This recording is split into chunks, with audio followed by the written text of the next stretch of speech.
raid aérien de l'armée égyptienne en Libye visant des positions de l'État islamique. Il s'agit d'une opération de représailles après l'assassinat de 21 chrétiens coptes d'Égypte par les islamistes en Libye. La France a une nouvelle polémique sur l'antisémitisme au moment où François Hollande réaffirme qu'il n'est pas question de voir les Juifs de France s'en aller. Eh bien, Roland Dumas, ancien ministre de François Mitterrand, affirme que le Premier ministre Manuel Valls est sous influence juive. Et puis l'enquête sur les attentats meurtriers de Copenhague au Danemark. 2 suspects qui pourraient avoir aidé le terroriste ont été interpellés aujourd'hui par la police danoise.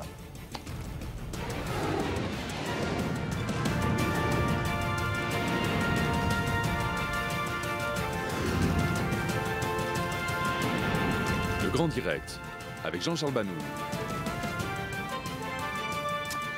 Bonsoir à tous. La menace de l'État islamique inquiète désormais du côté de la Libye. En témoignent donc ces 2 raids au moins menés aujourd'hui par l'aviation égyptienne sur des positions de l'État islamique en territoire libyen.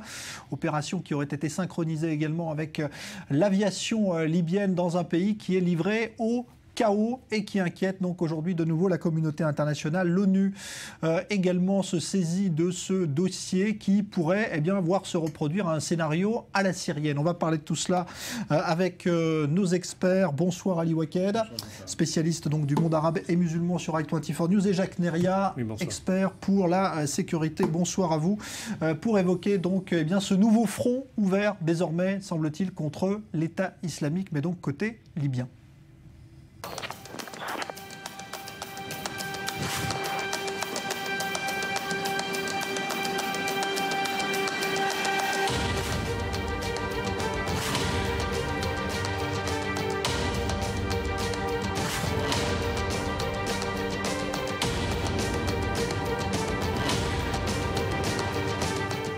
إن مصر تحتفظ لنفسها بحق الرد وبالأسلوب والتوقيت المناسب للقصاص من هؤلاء القتلة والمجرمين المتجردين من أبسط قيم الإنسانية.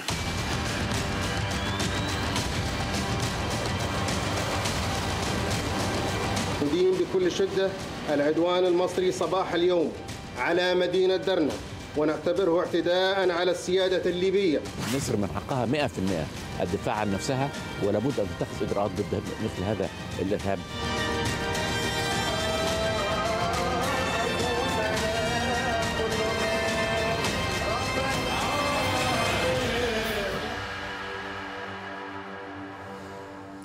Comme la Jordanie l'avait fait après l'assassinat dans des conditions atroces de son pilote par l'État islamique, l'Égypte a donc bien l'intention également de venger ces 21 coptes chrétiens d'Égypte qui ont été égorgés donc par l'État islamique, cette fois en Libye. D'ailleurs, on va remarquer tout de suite, Ali Waked, une similitude évidemment dans la mise en scène. C'est l'État islamique qui assassine en Libye, c'est le même État islamique qui assassine en Syrie, ce sont les mêmes méthodes, la même organisation. Oui, on a dit que dans l'attente d'une stratégie de l'Occident, d'une stratégie de la communauté internationale menée par les États-Unis pour faire face à l'État islamique, c'est l'État islamique qui a adopté une stratégie où il se trouve, dans le cadre de cette stratégie, presque partout dans le Moyen-Orient et dans le Maghreb. On a vu qu'en Égypte, au Sinaï, Ansar Bat al-Maqdis a prêté allégeance à l'État islamique. Boko Haram, Taliban en Afghanistan et au Pakistan, en Algérie, etc. Donc, du coup, on trouve peut-être l'État islamique remplacer Al-Qaïda comme l'organisation djihadiste la plus importante de la région et celle qui présente le défi le plus grand pour les régimes en place et pour la communauté internationale. Mais la question, est-ce que la vengeance à la jordanienne et à l'égyptienne est la solution contre l'État islamique qui continue à recruter, l'État islamique qui, on entend, le le nombre de ce qui viennent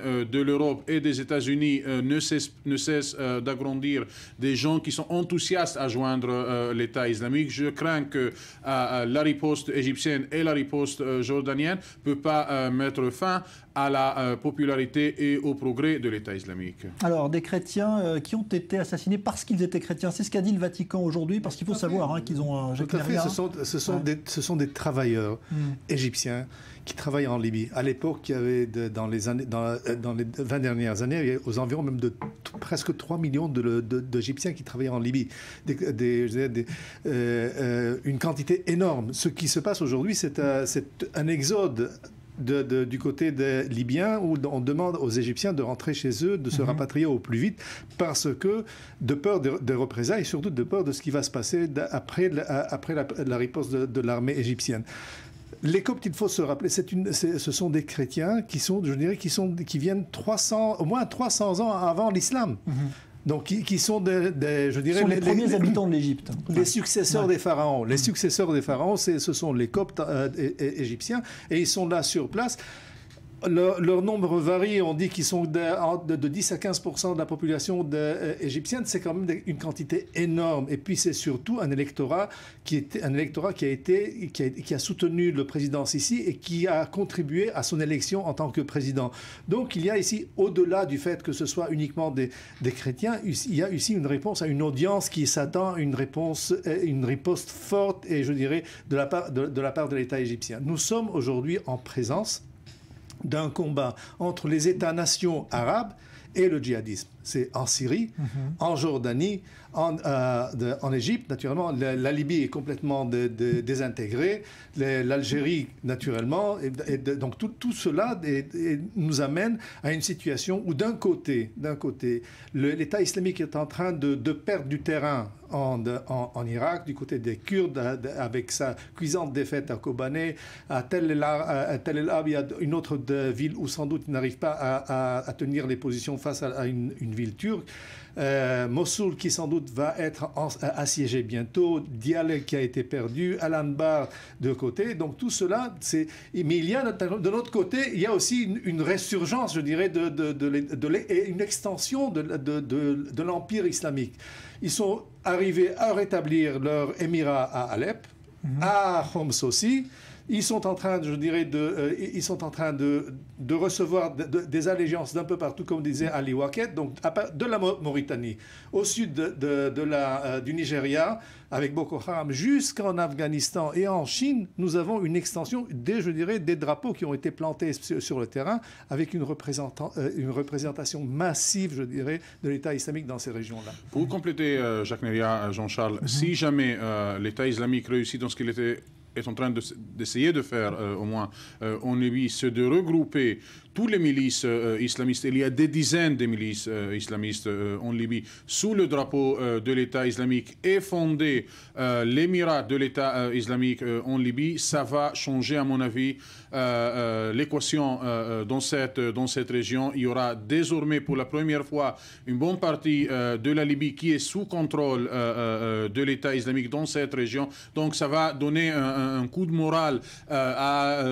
aux islamistes en Algérie, en Mauritanie et ailleurs, et ça va augmenter d'une façon très importante le défi auquel doit faire face le gouvernement égyptien, mais aussi ceux qui restent du pouvoir en Libye, le général Haftar et compagnie. Ça peut changer la situation s'il y a une chaîne qui commence à se construire entre la Libye d'un côté, la Nigeria de l'autre côté, l'Algérie au milieu, la Tunisie où les islamistes pour le moment se satisfait d'envoyer des militants et des combattants à l'État islamique en Irak et en Syrie, et avec Ansar Bayt al-Maqdis au Sinaï qui ne cesse d'opérer contre l'armée égyptienne, ça peut former un cocktail super dangereux d'une façon sans précédent. Je voudrais me concentrer un moment, avec votre permission, sur la Libye. La Libye est un pays immense, presque 1 million de kilomètres carrés avec 3 millions d'habitants.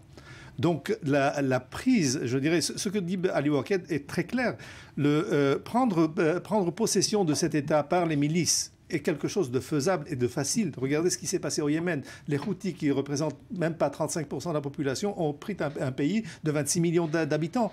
Là, nous parlons d'une minorité qui peut très facilement prendre possession d'un État. Cet État-là est super armé, surarmé. Kadhafi, pendant des années, les arsenaux libyens sont pleins d'armes. Ces armes-là sont en train d'être, je dirais, marquetées en Afrique, au Sinaï, en Syrie, en Irak, un peu partout. À la bande de Gaza. Dans la bande de Gaza. Imaginez-vous cette situation-là où, je dirais, une entité djihadiste serait responsable de cet État-là, avec en possession un tel armement. C'est un désastre. C'est pour cette raison-là, à mon avis, qu'il faut s'attendre à une réaction égyptienne beaucoup plus dure. Les Libyens parlent déjà que nous allons nous opposer à une intervention terrestre. Moi, je ne dirais pas que ce n'est pas impossible. Alors justement, les premiers raids aériens qui ont commencé aujourd'hui, il y a eu 2 vagues et ça intervient en plus le jour où l'Égypte signe un important contrat d'armement avec la France, le fameux avion Rafale qui n'avait jamais trouvé preneur à l'étranger, qui va devenir aujourd'hui propriété de l'armée égyptienne. Mathias Imbar. Les réactions n'ont pas tardé après l'opération égyptienne en Libye, à commencer par la Ligue arabe qui soutient le Caire. Ce qui s'est passé est un acte terroriste barbare et sauvage qui remonte à l'âge de pierre. Et je ne peux pas imaginer qui ferait cela. L'Égypte a le droit de se défendre et le pays doit prendre des mesures contre ce type de terrorisme mené par les fondamentalistes. Mais à Tripoli, ces frappes égyptiennes ont été condamnées. Nous condamnons avec fermeté l'opération égyptienne sur notre territoire dans la ville de Derna. Nous considérons qu'il s'agit d'une attaque contre notre souveraineté. Quelques heures plus tôt, des avions de chasse opéraient contre des positions de l'État islamique en Libye. Selon le communiqué, ces frappes visaient des camps et des lieux de rassemblement et des dépôts d'armes de Daesh. Le maréchal al-Sisi avait ainsi prévenu que la décapitation de 21 coptes égyptiens de confession chrétienne ne resterait pas sous silence. Le président égyptien a souhaité d'ailleurs dans le même temps se rendre auprès d'une communauté copte déjà victime de violences ethniques causées par les frères musulmans. Ce n'est pas la première fois que les avions de chasse égyptiens frappent une Libye laissée au chaos depuis la chute de Mouammar Kadhafi. Il y a quelques mois, le Caire s'était alors rangé derrière la version américaine, selon laquelle ce sont les Émirats arabes unis qui avaient conduit ces frappes en Libye en utilisant des bases égyptiennes. Une opération cette fois confirmée par les autorités militaires égyptiennes, le jour même où le président doit officialiser un contrat d'achat de 24 Rafales français pour un montant de 5,2 milliards d'euros. Voilà, contrat qui a été signé donc ce soir officiellement avec la France. Le fait que l'Égypte s'arme justement encore plus, ça correspond à une menace. Ce contrat a été signé très rapidement avec la France parce qu'il y a une menace très forte aujourd'hui sur l'Égypte, Ali Waken. Il y a une menace très forte de l'extérieur, essentiellement de la Libye, du Sinaï, et il ne faut pas exclure. C'est un scénario qui s'avère un peu impossible, mais il ne faut pas l'exclure, une intervention égyptienne à la bande de Gaza, si jamais les Égyptiens sentent que le Hamas continue à former une menace et continue à collaborer avec les éléments anti-Sisi au Sinaï.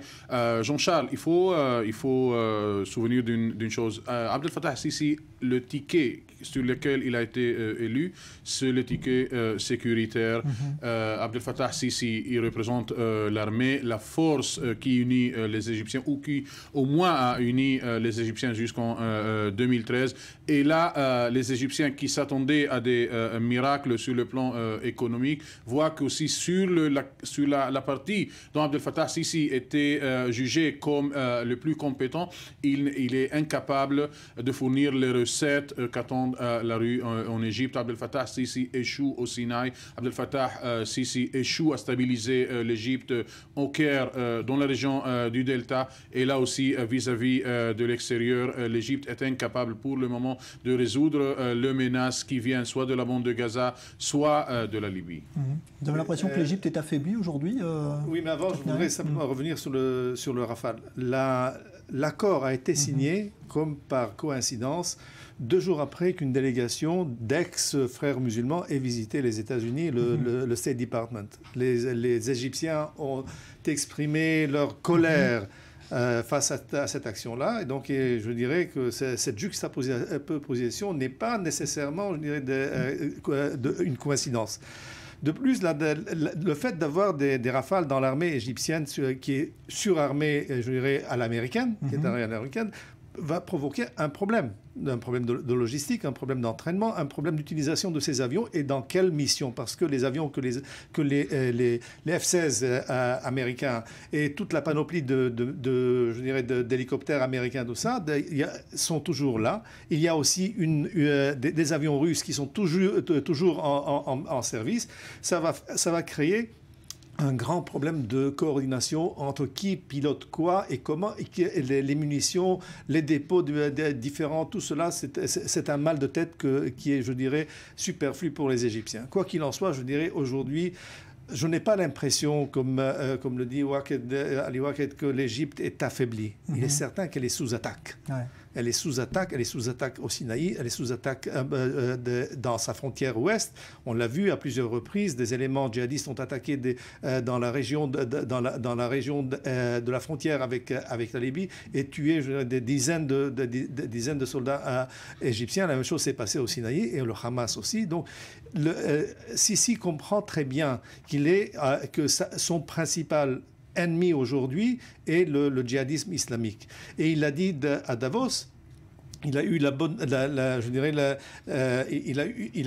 bonne expression de saluer l'accord de paix que Sadat avait signé avec Israël en disant que Sadat avait fait un coup de génie.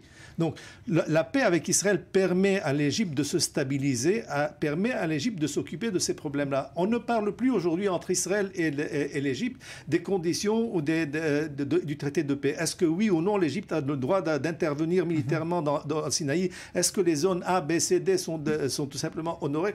On laisse faire les Égyptiens. Et les Égyptiens ont commencé à travailler. Il faut dire que pendant les années d'avant Sisi, le laxisme égyptien, comme par ailleurs le laxisme européen, a permis à des dizaines de milliers de djihadistes de s'établir dans le Sinaï, dans la région de Jabal Halal.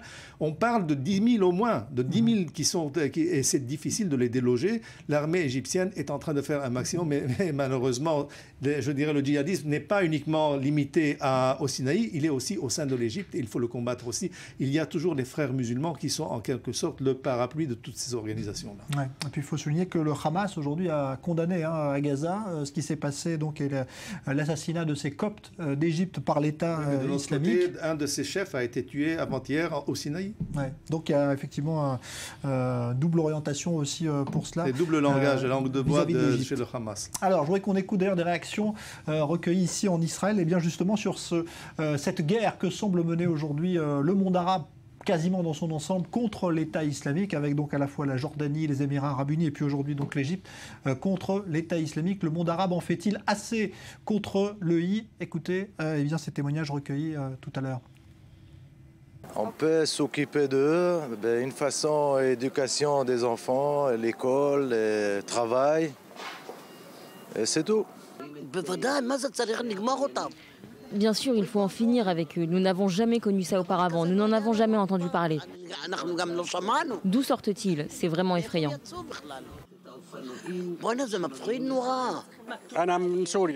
Je viens de Syrie, je connais les chiites et les sunnites, les chrétiens et les druzes. Il n'y a aucune différence entre nous, les juifs ou les arabes. Nous vivons ici comme des frères. Dieu punira Daesh pour ses crimes. Comme il les a créés, il les détruira.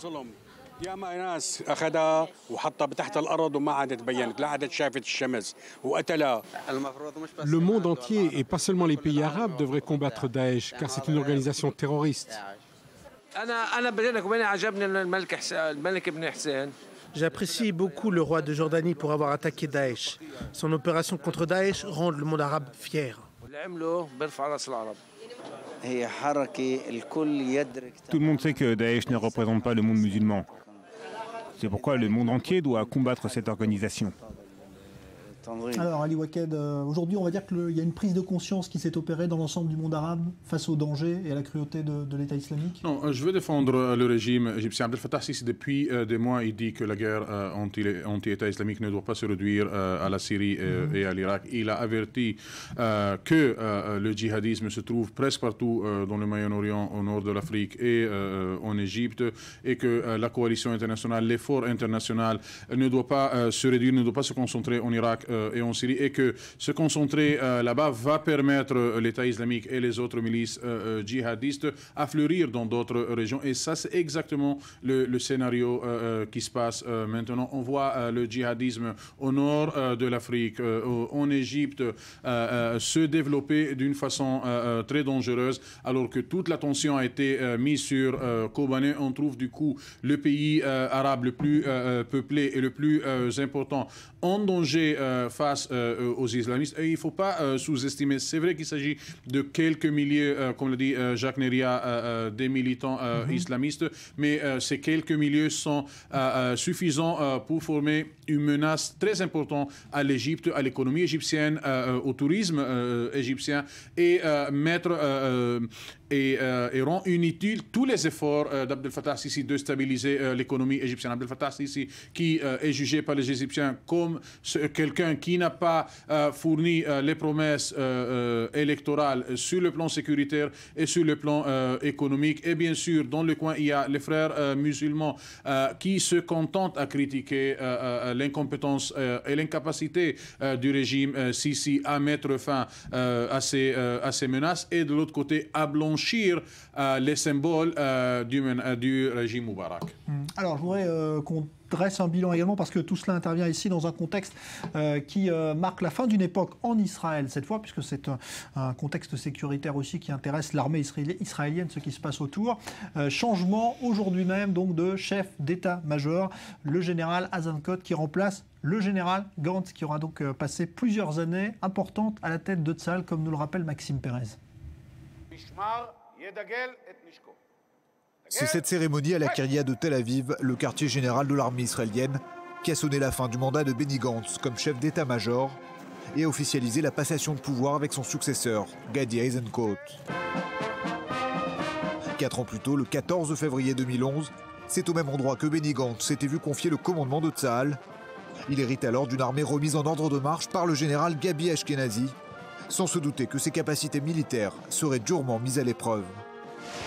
Sa première année restera marquée par la libération de Gilad Shalit le 11 octobre 2011.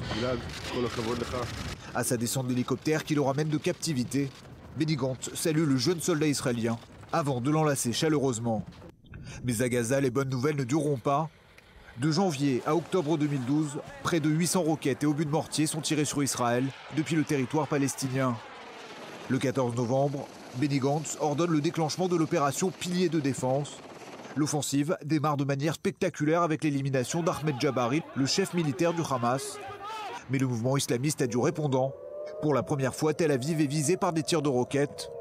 Malgré la mobilisation de milliers de réservistes, Benny Gantz n'engage pas d'opération terrestre. Si la bande de Gaza reste calme, si rien n'en sort, Gaza sera un endroit calme.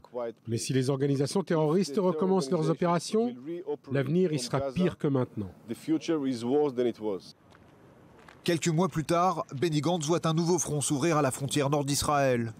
Alors que le régime d'Assad s'effondre, son pays met en garde Damas contre le transfert d'armes sophistiquées au Hezbollah. Le 6 mai 2013, plusieurs explosions secouent la capitale syrienne.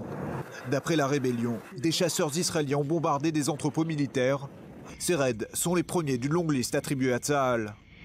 Sur le plateau du Golan, Israël édifie une clôture de sécurité de 70 km et muscle son dispositif militaire. Le chef d'état-major Benny Gantz vient régulièrement booster le moral de ses troupes. Plusieurs attaques attribuées au Hezbollah viseront des patrouilles militaires, y compris depuis le sud Liban, sans toutefois créer d'escalade.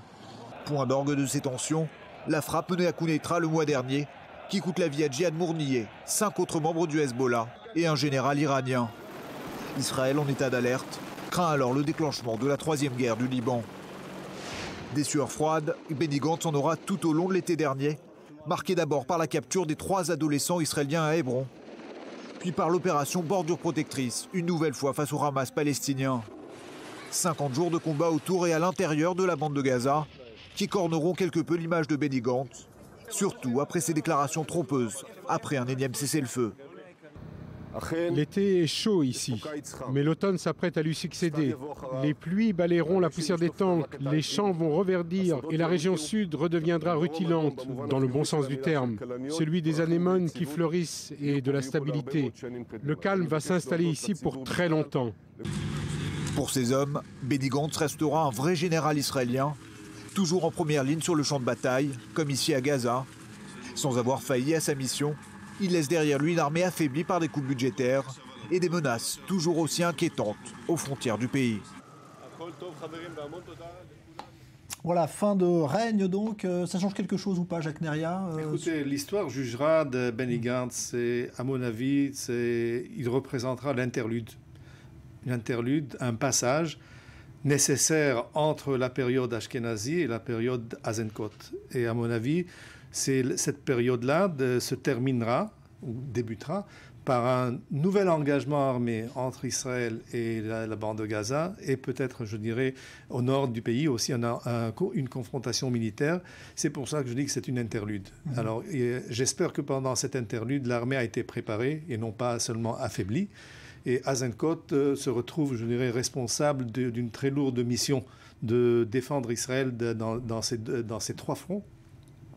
C'est la première fois qu'un juif d'origine berbère marocain prend les rênes, je dirais, de l'armée. Ça doit être, je dirais, quelque chose à l'honneur du roi chérifien, qui à l'époque était très content de voir ses représentants à l'armée, ses représentants au Parlement israélien, enfin à la Knesset israélienne naturellement. Le fait qu'aujourd'hui le chef de l'armée israélienne soit un juif marocain d'origine berbère, donc ça souligne une fois de plus, je dirais, la diversité de notre société, le fait que aucune source, je dirais, sociale n'empêche quelqu'un qui a des talents d'arriver finalement à un poste aussi élevé.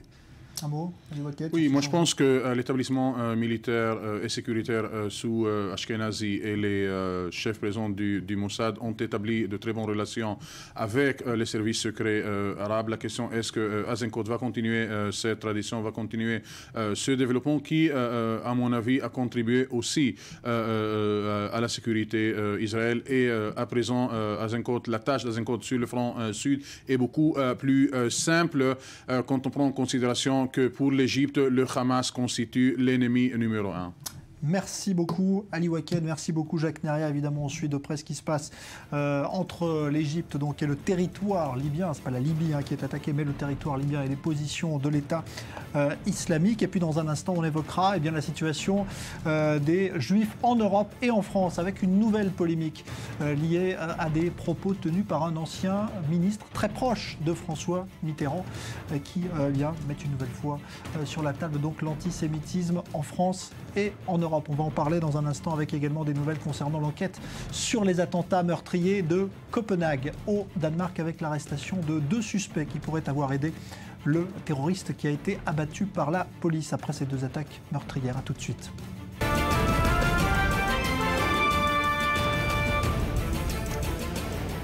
L'aviation égyptienne a mené plusieurs raids en territoire libyen contre des positions de l'État islamique. Opération menée en représailles à l'assassinat de 21 chrétiens coptes égyptiens qui ont été égorgés par les djihadistes de l'EI. La France ne veut pas voir ses juifs partir vers Israël comme l'a demandé Netanyahou. C'est François Hollande qui l'a réaffirmé aujourd'hui au moment où une nouvelle polémique éclate. Des propos tenus par l'ancien ministre socialiste Roland Dumas qui parle d'un Premier ministre Manuel Valls sous influence juive. L'enquête sur les attentats meurtriers de Copenhague au Danemark, arrestation de 2 suspects qui pourraient avoir aidé le terroriste à mener ces opérations.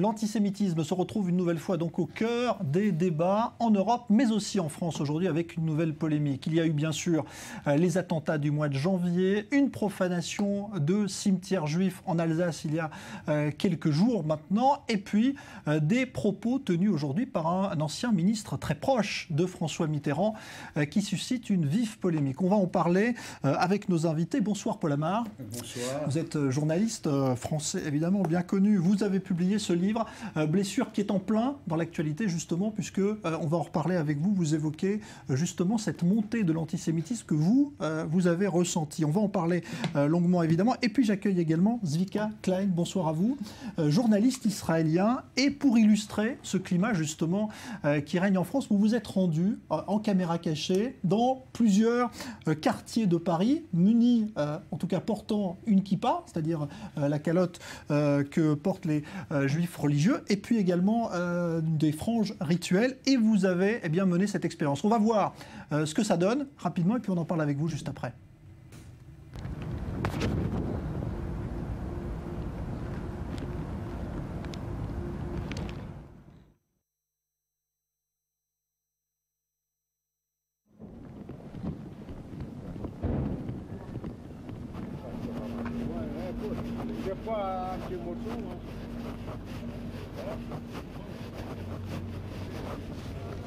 Soufflez.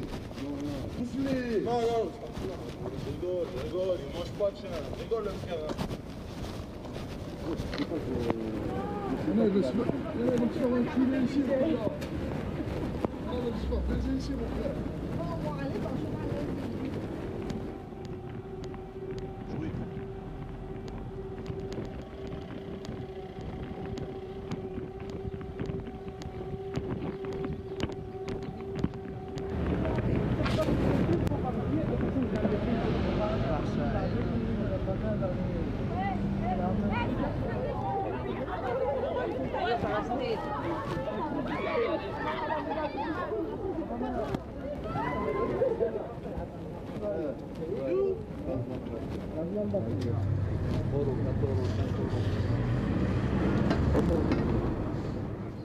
Voilà donc ambiance à Paris, donc pendant les 10 heures où vous avez marché. Est-ce que vous avez eu peur, Zvika Klein, ou pas?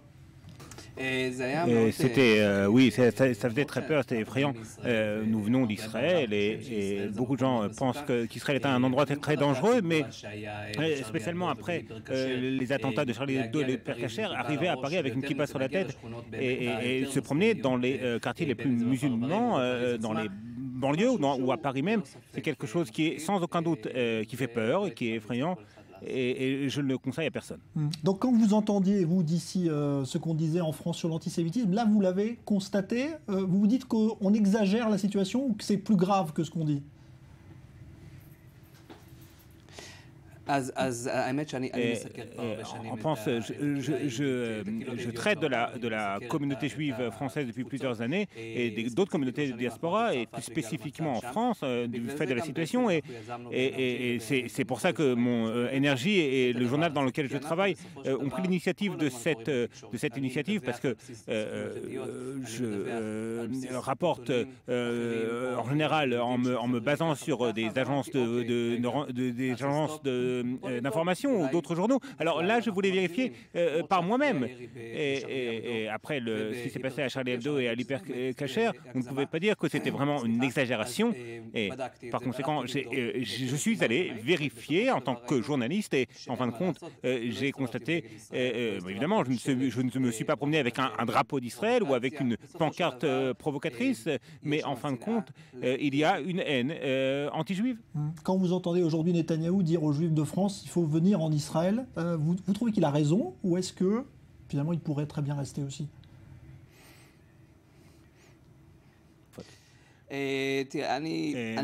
Moi, je suis très partagé sur ce sujet.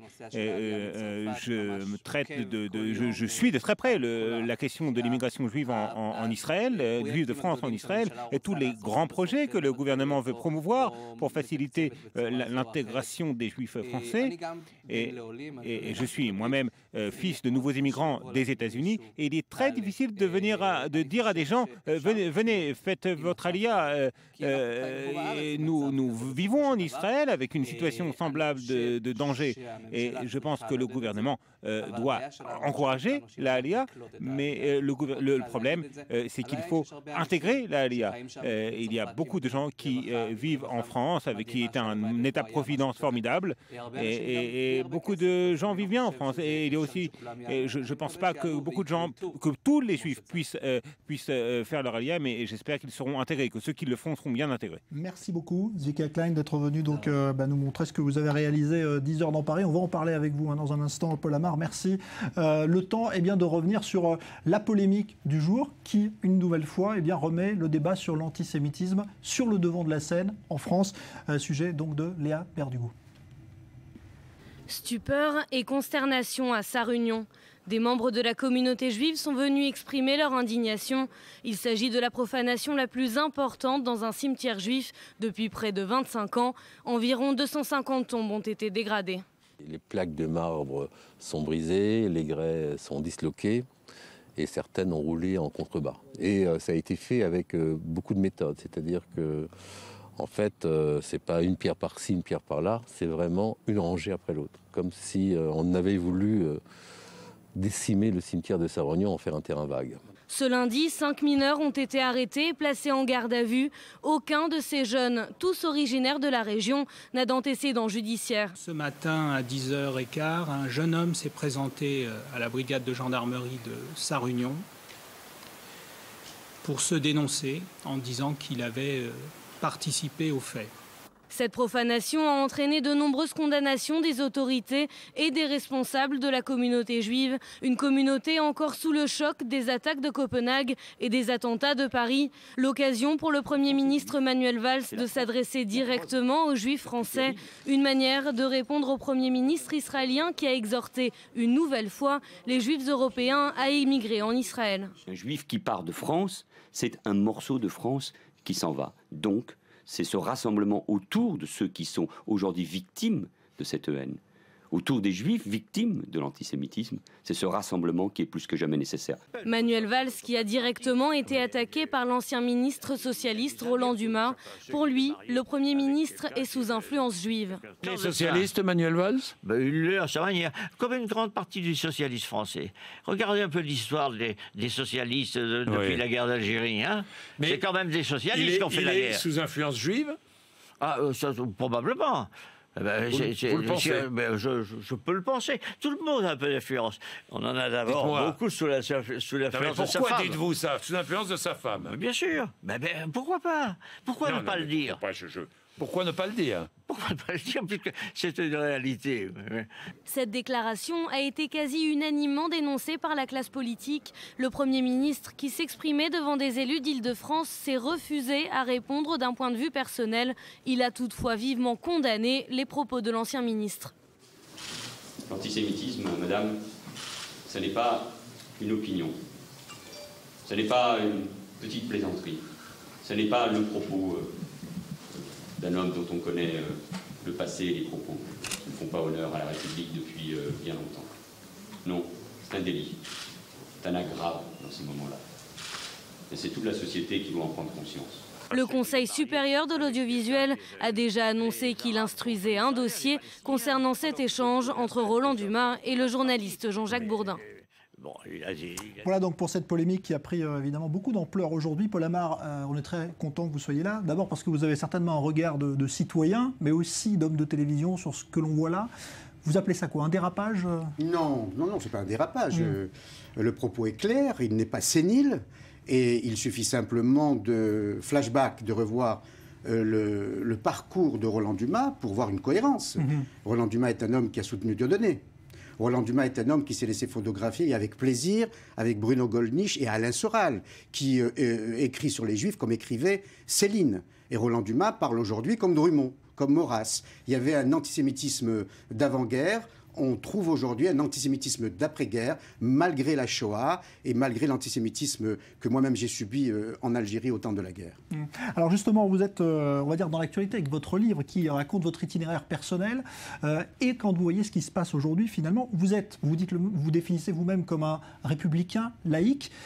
Jamais, finalement, vous n'avez eu à devoir vous justifier d'être juif. Et vous dites que c'est arrivé, finalement, avec la période qu'on connaît aujourd'hui de plus en plus? Je suis malheureusement dans l'actualité. Je dis bien malheureusement parce que je n'ai jamais pris dans ma vie publique, et vous avez très longtemps exercé à Paris, vous le savez, je n'ai jamais pris la posture du juif. Au contraire, je me suis comporté en français, tout simplement, né français, devenu journaliste français, républicain, attaché à des valeurs de la République qui sont des valeurs laïques. Autrement dit, je n'ai jamais porté la kippa.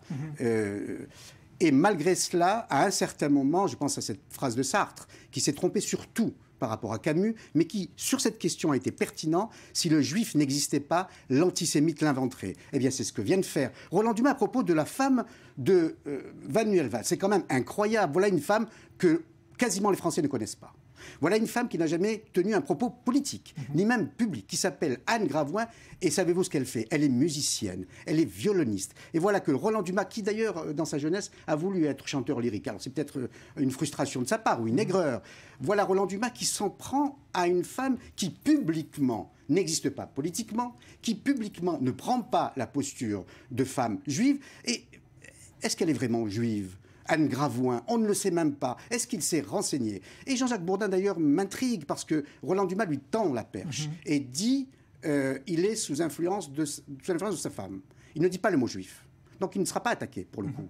Mais c'est Jean-Jacques Bourdin qui lui dit il est donc sous influence juive, avec évidemment un point d'interrogation. Voilà le poison qui pollue aujourd'hui le pays. Voilà la raison pour laquelle j'ai tenu à écrire ce livre en 2013-2014, parce que je pensais, comme tous les Français ou comme de nombreux Français, qu'après la Shoah ou après la guerre d'Algérie, la question de l'identité autre que nationale n'allait plus jamais se poser dans notre pays. Et depuis le début des années 80, Jean-Marie Le Pen d'abord, Alain Soral, Forisson, Dieudonné, aujourd'hui Roland Dumas ont fait ressurgir cette question qui divise le pays. Et vous savez, en quelques jours à peine, on a les trois faces de ce même poison. On a les agressions quotidiennes, et c'est incroyable, c'est édifiant ce que vous a raconté le journaliste, des agressions quotidiennes dans les villes de France. On a les assassinats de jeunes juifs, et on a, circonstance aggravante, des propos tenus par un ancien ministre de la République, par un président du Conseil constitutionnel qui déverse à son tour ce poison et qui donne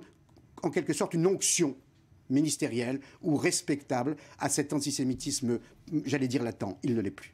Alors, on va continuer à parler de ça, évidemment, parce que ça pose beaucoup de questions. Aujourd'hui, il y a eu aussi les propos de Netanyahou, mais je voudrais qu'on accueille également au téléphone avec nous le sénateur socialiste David Assouline. Bonsoir. Bonsoir. Il y a énormément de réactions, évidemment, de condamnations et scandalisées de ce qu'a dit Roland Dumas. Dans le camp, évidemment, socialiste aujourd'hui, vous faites partie de ceux qui sont choqués? Ah oui, bien sûr. Je ne suis même pas choqué. Je suis sans voix. Et en même temps, ça ne m'étonne pas. Ça ne m'étonne pas. De plus en plus, ceux qui pensent antisémites franchissent des barrières. C'est un espèce d'affranchissement là qui est encore opéré, effectivement, d'un ancien haut responsable dans l'État, président du Conseil constitutionnel. C'est un déshonneur pour la République française. Il dit le vieil antisémitisme, ça n'a pas perdu une ride, tout est là.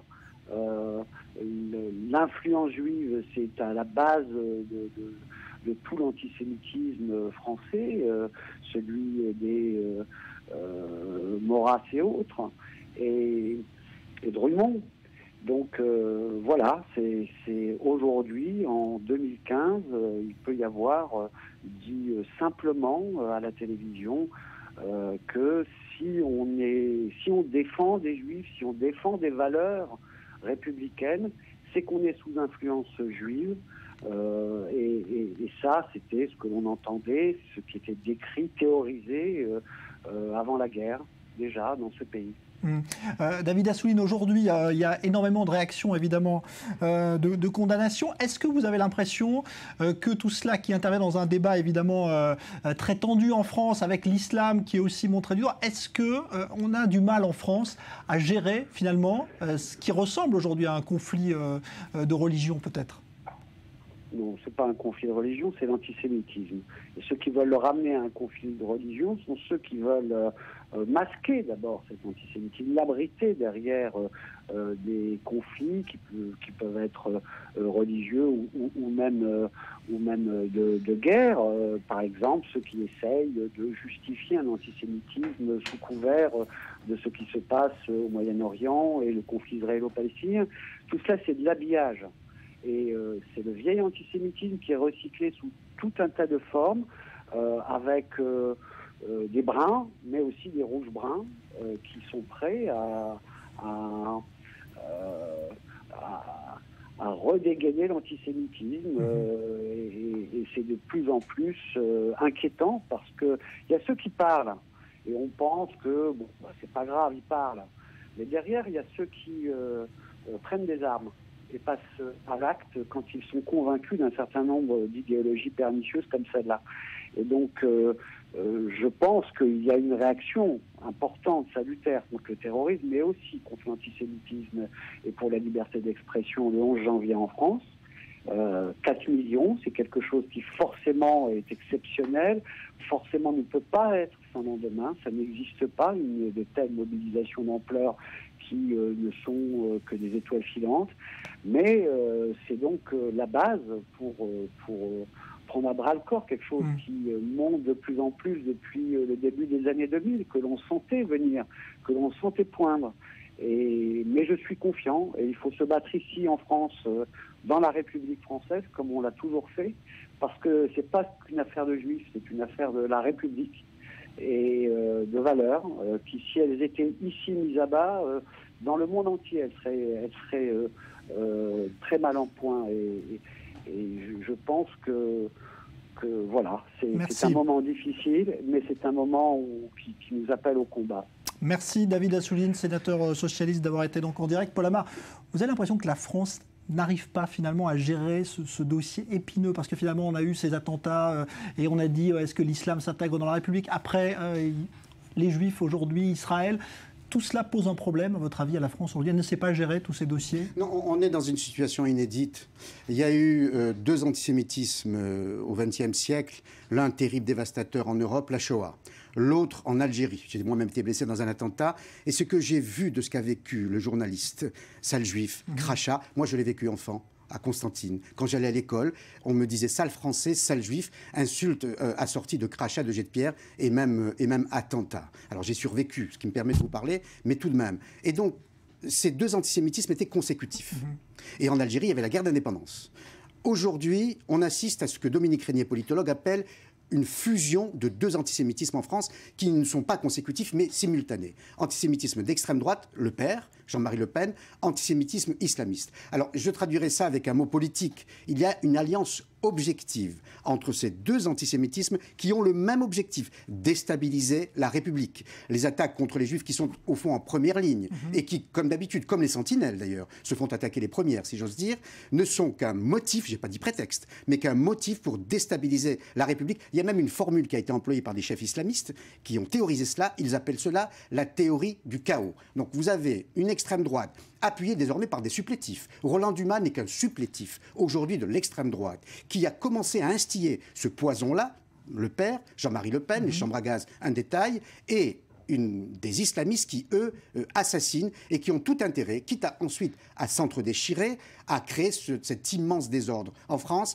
Et on y va tout droit si le gouvernement, quel qu'il soit, de droite ou de gauche, je ne politise pas, ne prend pas des mesures drastiques. Si la communauté musulmane de France, qui est, croyez-moi, pour bien la connaître, faite de citoyens qui se sont intégrés, qui ont envie de s'intégrer et qui condamnent les attentats. Mais tout de même, il faut qu'elle se structure et qu'en masse, d'une façon visible, apparente, elles disent non à ce terrorisme-là. Et quand je dis terrorisme, je ne parle pas que des bombes. Non à la terreur, non à la peur, non aux menaces de mort. Et je pense que la communauté musulmane française doit se structurer comme l'a fait en son temps la communauté juive. Il faudrait peut-être un Napoléon aujourd'hui pour régler ce problème. Et sinon, tout l'enjeu qui se joue aujourd'hui pour les politiques, les républicains de droite ou de gauche, c'est tout simplement la cohésion d'un pays. Et si on laisse faire, si on n'arrive pas à juguler ces deux entités, ces deux mots, MAUX, eh bien, le livre a pour titre blessure. Je crains que la suite, ce soit tout simplement déchirure. Alors justement, en ligne avec nous également, on va se tourner vers notre studio à Paris. Roger Kuckerman, président du CRIF, président donc du Conseil représentatif des institutions juives de France. Bonsoir, merci d'être là. Bonsoir. Quelle est votre réaction, puisque vous connaissez cette classe politique française depuis très longtemps, quand vous voyez aujourd'hui un ancien proche de François Mitterrand, comme Roland Dumas, tenir de tels propos ? Eh bien, je crois que M. Roland Dumas est un antisémite qui ne s'en cache pas. Il a des relations plus qu'amicales avec Alain Soral, qui est le théoricien du fascisme et de l'antisémitisme, avec Dieudonné. Il y a même des photos qui circulent sur Twitter et qui les montrent ensemble. Il était ami intime de Vergès et il était très proche du chef des services secrets syriens. Et donc, évidemment, il ne porte pas Israël dans son cœur. Donc, pour toutes ces raisons, je trouve que c'est un homme qui s'est disqualifié. Malheureusement, il a été président du Conseil constitutionnel. Il a été ministre de Mitterrand. Mitterrand disait de Badinter, c'est la justice de droite, du droit. Et sur Roland Dumas, c'est la justice de travers. Alors, un mot de Paul Amar là-dessus. Roger Kuckerman, bonsoir. Alors, si vous me le permettez, le mot précis de Mitterrand était le suivant. J'ai deux avocats, l'un pour le droit, Robert Badinter, l'autre pour le tordu, Roland Dumas. Voilà, c'est la phrase de... C'est mieux dit, merci. Voilà. Alors, Roger Kuckerman, aujourd'hui, François Hollande, Emmanuel Valls, d'ailleurs, ont réaffirmé l'attachement de la France aux Juifs de France, aux Juifs français, parce qu'il y a eu, encore une fois, des propos de Benjamin Netanyahou, le Premier ministre israélien, qui les incite à rejoindre Israël parce que, pour lui, le danger est trop important aujourd'hui. Est-ce que vous avez l'impression qu'on franchit un cap, là encore, ou est-ce qu'il faut garder confiance en la France ? Je crois que le Premier ministre israélien est dans son rôle de Premier ministre d'Israël d'inciter les Juifs du monde entier à venir rejoindre Israël. Le rôle du Premier ministre français et du Président de la République, c'est de dire vous êtes des Français juifs, vous devez rester dans ce pays qui est votre pays et il faut combattre ensemble toutes les oppositions qui peuvent se présenter. Donc chacun est dans son rôle, mais de toute façon, je pense que ceux qui sont candidats à l'ALIA ne s'embarrassent pas de ce que disent les uns ou les autres. Ils décideront en fonction de la situation des Français juifs. Alors, je voudrais qu'on revienne et rester avec nous encore un instant, Roger Kuckerman, rapidement sur ce qui s'est passé à Copenhague aujourd'hui, suite de l'enquête sur les attentats terroristes. On va avoir les derniers éléments tout de suite avec Leslie Rezoug. Il est à la une de tous les journaux au Danemark. Omar El Hussein, un jeune de 22 ans d'origine palestinienne, serait l'auteur de la tuerie du centre culturel et de la synagogue de Copenhague. Habitant du quartier populaire de Nørrebro, il avait un profil de délinquant radicalisé. Pendant des années, il a sévi au sein d'un gang de jeunes voyous. Violence, délits en tout genre, intimidation. Omar El Hussein avait fait un séjour en prison dont il était sorti il y a 2 semaines à peine. Après l'attaque et au terme d'une traque de plusieurs heures, il a été abattu par la police dimanche dans son quartier de Nørrebro. Et les enquêteurs tâchent désormais de faire la lumière sur le déroulement des événements. Après avoir tué Finn Nørgaard, Omar El Hussein tire ensuite sur 3 policiers, puis s'enfuit à bord d'une voiture qu'il abandonne 2 kilomètres plus loin.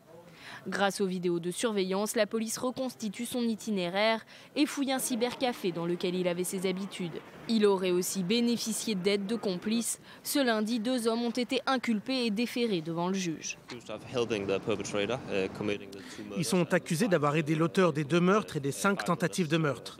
C'est de cela qu'ils sont accusés pour le moment. Et ils sont accusés de s'être débarrassés de l'une des armes à feu et de l'avoir cachée après l'attaque. Et ils nient cela en bloc. Une enquête qui se poursuit, mais déjà la communauté juive danoise a réagi et a réaffirmé qu'elle ne céderait pas à la terreur. Nous allons continuer à vivre en tant que juifs ici au Danemark et partout dans le monde. Leur but est de nous menacer et que nous ayons peur. Tous les responsables doivent faire ce qu'ils peuvent pour assurer notre sécurité. Nous allons continuer notre vie, une vie normale, car la terreur ne va pas nous dicter notre façon de vivre.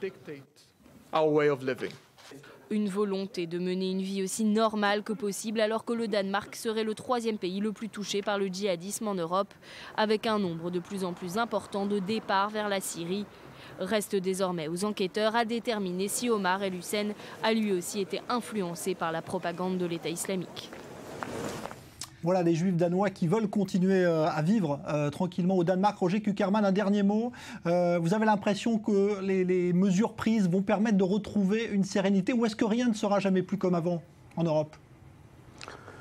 Il faudra du temps pour qu'on puisse apprécier les mesures prises. Pour l'instant, les seules mesures prises réellement ont été le renforcement considérable de la sécurité, puisque à la police s'est ajoutée désormais l'armée qui massivement protège les synagogues et les écoles juives. Mais au-delà, nous attendons des mesures importantes à prendre dans le domaine de la justice, dans le domaine de l'éducation et sur Internet. Internet est un réseau de sociétés qui favorise le djihadisme puisque c'est sur Internet que se forment les jeunes au djihad.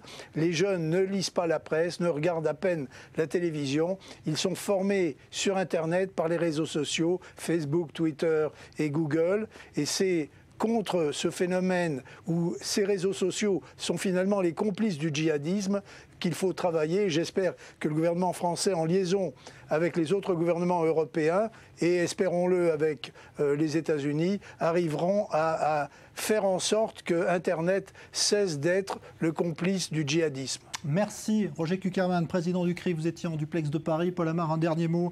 Vous avez l'impression que les Juifs de France vont pouvoir continuer à rester en France? Ou est-ce qu'il va y avoir justement réponse à l'appel de Netanyahou? Je suis plutôt inquiet, pour être tout à fait honnête. Quand j'ai présenté ce livre avant les attentats de janvier, souvent on me disait « Est-ce que vous n'êtes pas un peu trop sombre ?» Et je répondais systématiquement « Je voudrais tant me tromper ». Puis il y a eu ces 3 jours noirs, 7, 8 et 9 janvier, qui me rendent inquiet pour la suite, parce que la pression est très forte. Parce que les islamistes, on donne souvent une dimension, une connotation religieuse à cette affaire. Non, c'est un combat politique. Enfin, le mot a été prononcé depuis le 7 janvier. Il a fallu l'assassinat tout de même de policiers et de journalistes pour qu'enfin la France, en quelque sorte, comprenne la gravité du mal et découvre la véritable nature de cet islamisme-là qu'on dit radical, barbare, sanguinaire et totalitaire. Merci beaucoup Paul Amar. Blessure, c'est publié chez Talandier, c'est votre ouvrage. Merci d'être venu en parler dans ce studio. Merci à vous. Dans un instant, page spéciale, élection Israël. A tout de suite.